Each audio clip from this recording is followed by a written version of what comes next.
বর্তমানে আওয়ামী যারা নাকি দেশ থেকে পালালো, এরা কিন্তু ভারতে বসে আবার বিভিন্ন মিটিংয়ের মাধ্যমে আবার বিভিন্ন কর্মসূচি দেওয়ার বিভিন্ন প্রক্রিয়া আমরা লক্ষ্য করেছি। এর মাধ্যমে আমাদের দেশকে আবার অসুন্দর করার একটা বিভিন্ন নীল নকশা তৈরি হচ্ছে। সেই হিসেবে আমরা দেশপ্রেমিক এবং যারা নাকি রাজনৈতিক দল দেশপ্রেমিক রয়েছেন, তারা সবাই আমরা ঐক্যবদ্ধভাবে এই ফ্যাসিস্টদের বিভিন্ন মোকাবিলা করার ব্যাপারে জাতীয়ভাবে আমরা ঐক্য থাকব। এইটা আমি সকলকে উদাত্ত আহ্বান জানাচ্ছি।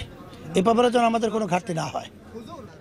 যে সামনে জাতীয় নির্বাচনের ব্যাপারে আমরা রাজনৈতিক দলগুলো সহ অন্তর্বর্তীকালীন সরকার সহ সুন্দর একটা পরিবেশ তৈরি করার জন্য সবাই আমরা কাজ করে যাচ্ছি। এখানে মূল ব্যাপারটা হলো 15.5 বছর যে ফ্যাসিস্ট সরকার দেশ পরিচালনা করেছিল, তাদের পরিচালনায় আমরা লক্ষ্য করেছি সর্বত্র দলীয়করণ এবং বিশেষ করে ব্যক্তি স্বার্থকে অগ্রাধিকার দিয়েই তারা কিন্তু বিভিন্ন জায়গায় লোক সেটিং করেছে। সেই জায়গাগুলো যতক্ষণ পর্যন্ত স্বচ্ছ না হবে ততক্ষণ পর্যন্ত দেশে সুন্দর একটা পরিবেশ নির্বাচনের তৈরি হওয়ার প্রশ্নই আসে না। এই জন্য আমরা বলছি যেগুলা জরুরি গুরুত্বপূর্ণ সংস্কার রয়েছে সেগুলা করার পরই জাতীয় নির্বাচনে পরিবেশ তৈরি করা। তাই সে সময়টা খুব বেশি না হওয়া, সেখানে আমরা বলেছি 1 থেকে 1.5 বছরের মধ্যে সরকার ক্ষমতা নেয়ার থেকে 1 থেকে 1.5 বছরের ভিতরে জাতীয় একটা নির্বাচনের পরিবেশ তৈরি করবে এবং জাতীয় নির্বাচনের জন্য তারা সিদ্ধান্ত গ্রহণ করবে। এটা আমরা ওইভাবে বলেছি। কিন্তু এখানে মূল ব্যাপার হলো 53 বছরে যে নির্বাচনী যে পদ্ধতিটা ছিল, এই পদ্ধতিতে যদি আবারও নির্বাচন হয় তাই সেখানে আবার কিন্তু দেশের ভিতরে সুন্দর পরিবেশ তৈরি হওয়ার মতো নতুন কিছু আমরা দেখছি না।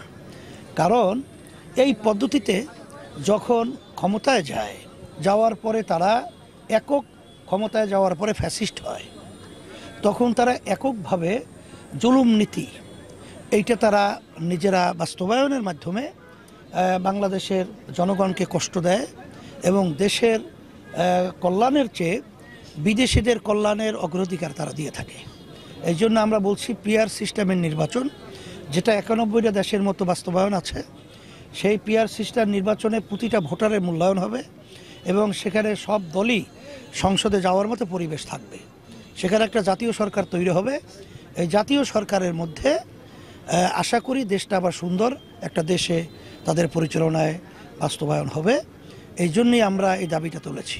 না, তত্ত্বাবধায়ক তো প্রশ্নই আসে না এখানে। তাদের অধীন বলতে এখন তো এই সরকারকে আমরাই সবাই একত্রিত হয়ে সহযোগিতা করতেছি, আমরা তাদেরকে সমর্থন করেছি।